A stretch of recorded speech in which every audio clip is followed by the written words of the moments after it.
And then, let's go with 8. For 8, a 5 kVA, 2400 to 120 down to 240 volts distribution transformer when given a short circuit test. What does it mean by this one? By this voltage? It means that what? We have there is the actual primary voltage is this 2400 E sub P. When you see a dash 120, meaning to say short circuit test happened there. Okay? Short circuit test happened there. Okay, with what?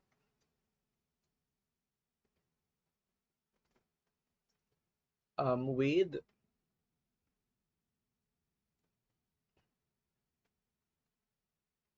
120 volts as the applied source. Okay? Yan. So when that happened, the short circuit test happened in that way.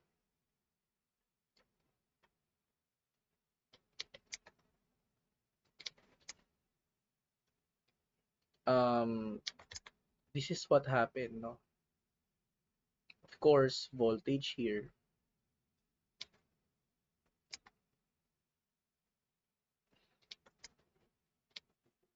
Wait. Current and then voltage here. And then we have your primary, which is what? What's the rating of this? 240. Okay? And the other side is shorted. So that 120 itself is this. Okay, so ibig sabihin the applied voltage there is 120 volts. Now, it has what 94.2 volts. So what's this one? No, this is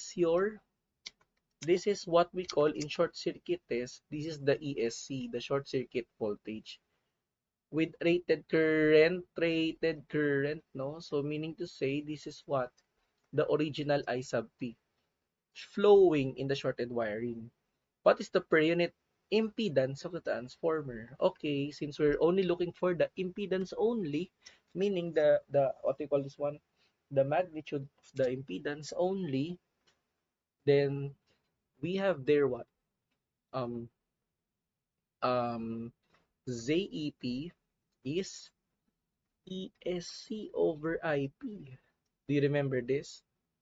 And then we need to get first the rated current, which is definitely what? 5,000 VA all over 2,400 volts. And therefore, you'll get what? 2.083 amperes. Meaning you have to wait for 2 points, di ba? In short circuit test, when we adjust the switch, when we adjust this one, you need to wait for this current to go through 2.083. And that 94.2 becomes the reading of this one when the ammeter approached the 2.083. With that said, um, we can get now the ZEP, which definitely is 94.2 volts all over. We have 2.083 amperes. So we now have 94.2 over 2.083. So we have 45.22223 ohms. Okay, that's it. Now, after that, uh, for us to get the per unit, we need to have the Z base. But since um the ZEP is at the primary end, we have here the voltage as 2,400 volts squared all over the S base, which is what? 5,000 VA. So we'll get there as 1152 ohms. So, ang Z per unit is now 45.223 ohms all over 1152 ohms. And that gives you this one. So we have 0.0393 per unit. Okay? That will be the per unit value of our transformer in number 8. Okay? So, that's it. Now, after that, we can now proceed with number 9. So, you may notice that this was our previous discussion uh, regarding the um, short circuit test before.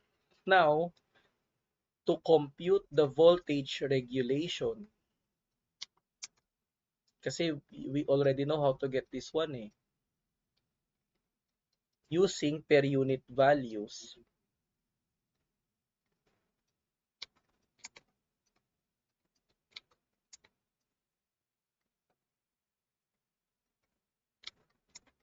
Okay? This definitely is this. The percent voltage regulation is resistance per unit cosine theta plus x per unit sine theta plus resistance per unit sine theta minus x per unit cosine theta all over 200. Okay? Um, that's for the uh, when the power factor is lagging. For leading, we have R per unit cosine theta minus x per unit sine theta plus R per unit sine theta plus x per unit cosine theta all over 200. Definitely, this part is what? This is for when the power factor of the load is lagging. This one is when the power factor of the load is leading. Okay? So this is the formula to be used for that part. Okay? So let's solve this one.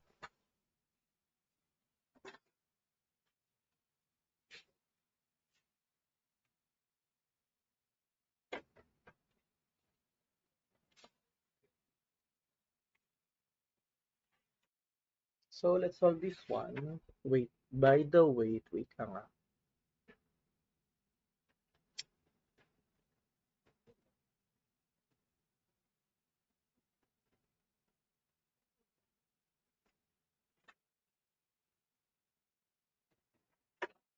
Okay.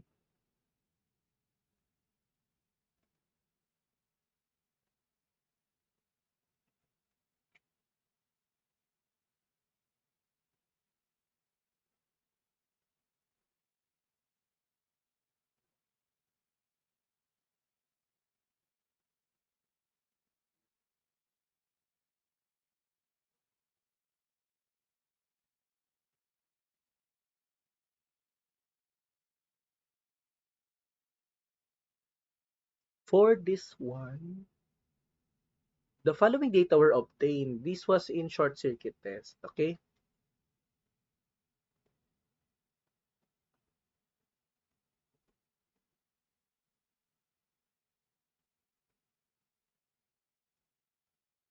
Now, it says there that it was performed. I guess this was our example in the past videos. Okay, so we can you may look at it. For some reason we have to. I was checking it the previous example. For some reason it has to make what? Parang it should the computation that I'll be doing should be the same as before. Okay? Yan. So let's go with this one. Now, we need to get the R per unit, the X per unit, and so on. Okay? So now, for us to get this, let's see if this will be quicker. Um, since that's R per unit, Z per unit, we can get the Z base. Okay? The Z base in the high side is 2,400 volts squared all over 100 kVA.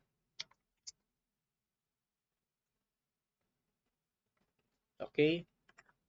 And this gives you what? 57.6 ohms.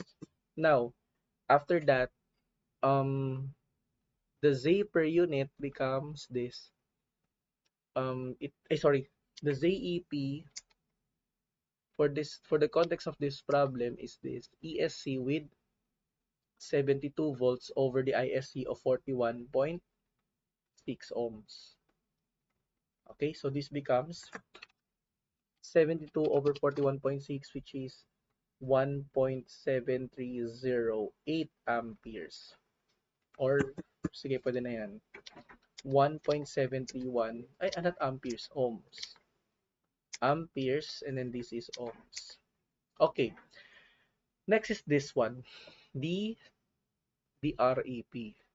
REP is PSC 1180 watts over I squared, which is 41.6 ampere squared.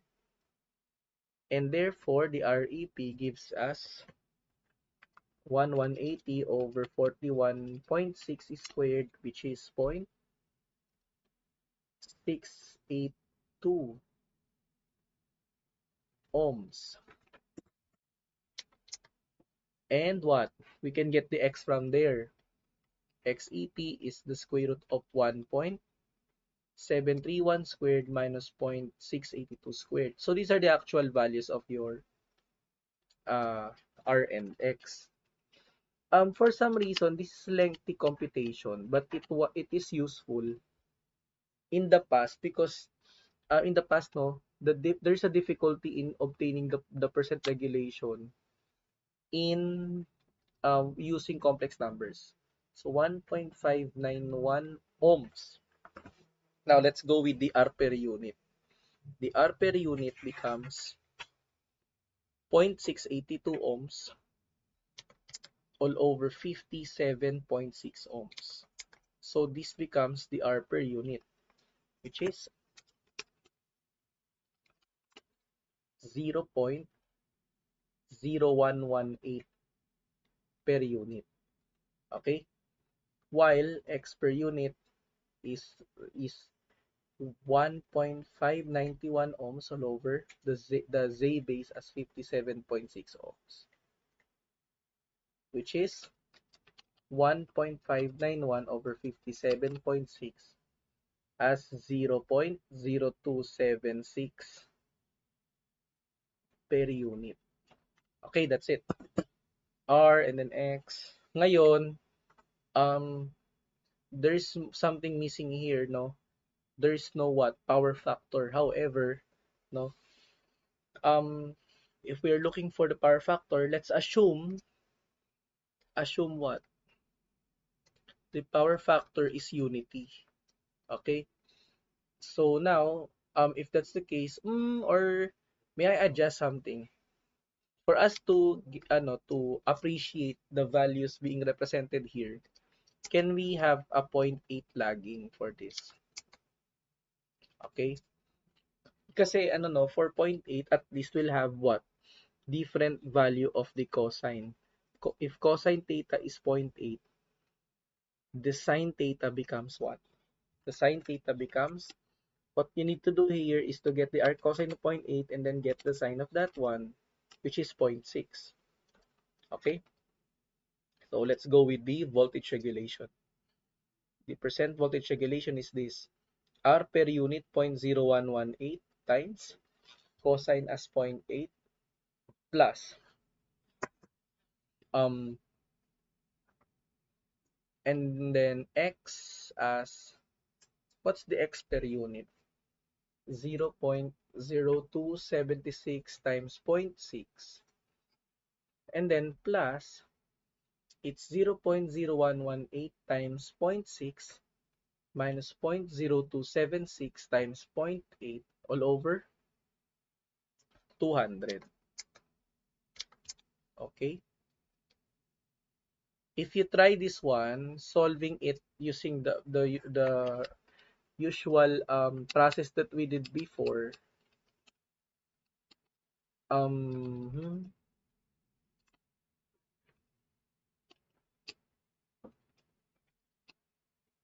ano no, for some reason there will be discrepancy, but it's not that malayo. So the answer here is 2.59%. 2.59%. This is the voltage regulation. So usually, if the transformers are given in per unit, you can easily get their voltage regulation because um, it will be effortful or more effort that you need to take you used if you used converting it to the actual values from the per unit values before going to the voltage equation and the percent voltage regulation. Okay, so that will be for the ninth problem.